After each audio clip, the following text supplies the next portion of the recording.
आज ही Doubtnut app download करें। Doubtnut पर होगा अब आपके सभी मैथ्स, केमिस्ट्री, फिजिक्स और बायोलॉजी डाउट्स का सफाया। बस अपने क्वेश्चन की फोटो खींचो, उसे क्रॉप करो और तुरंत वीडियो सोल्यूशन पाओ। Download now.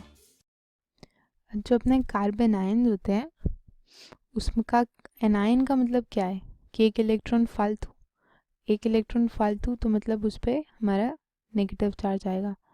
तो ये हो गया हमारा कार्बन आयन और कार्बन के साथ 3 हाइड्रोजन और जुड़े होते हैं। इसकी शेप होती है sp3 हाइब्रिडाइज होती है और ये पिरामिडल शेप का होता है। पिरामिडल शेप होता है और इसकी अगर हम ज्योमेट्री की बात करें, पिरामिडल तो हमारी शेप है और टेट्राहेड्रल हमारी ज्योमेट्री रहती है। Tetrahedral geometry.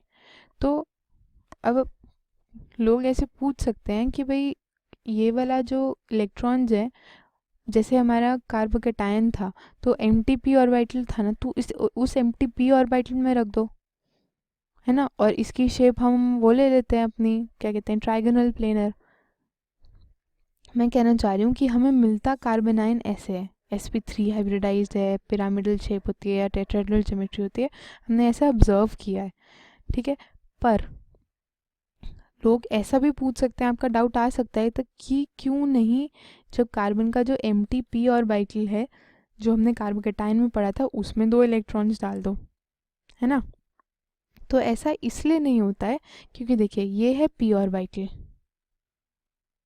ठीक है, और इसमें जो हमारे पी ऑर्बिटल में इसमें इलेक्ट्रॉन्स हैं और इस केस में जो हमारे इलेक्ट्रॉन्स होंगे वो किस में होंगे, sp3 ऑर्बिटल में। तो sp3 ऑर्बिटल में क्या हमारा s कैरेक्टर है। s कैरेक्टर क्या होता है, न्यूक्लियस के पास होता है। तो अगर ऐसे ऑर्बिटल में इलेक्ट्रॉन्स जाएंगे जो कि न्यूक्लियस के पास होगा तो उनमें अट्रैक्शन ज़्यादा होगी, न्यूक्लियस और उन इलेक्ट्रॉन्स में अट्रैक्शन ज़्यादा होगी। तो अट्रैक्शन ज़्यादा होने की वजह से वो ज़्यादा स्टेबल होंगे, जिसकी वजह से ये जो हमारा कार्बन आयन है वो sp3 शेप लेता है, sp2 शेप नहीं लेता है। और हमारा ये वाला कार्बन sp2 शेप क्यों लेता है, वो सॉरी sp2 हाइब्रिडाइजेशन क्यों बनाता है, क्योंकि mtp ऑर्बिटल में तो इलेक्ट्रॉन्स है नहीं, तो p ऑर्बिटल की चाहे एनर्जी ज़्यादा भी हो तो कोई फ़र्क नहीं पड़ता, है ना। तो अगर वो खाली रह जाए तो हमारे स्ट्रक्चर की एनर्जी में कोई फ़र्क नहीं पड़ेगा।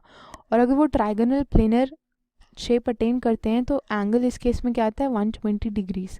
तो ये जो बॉन्डिंग पेयर्स होते हैं उनके बीच में रिपल्शन 120 डिग्रीज में ऑब्वियसली कम होगी दैन इन 103 डिग्रीज।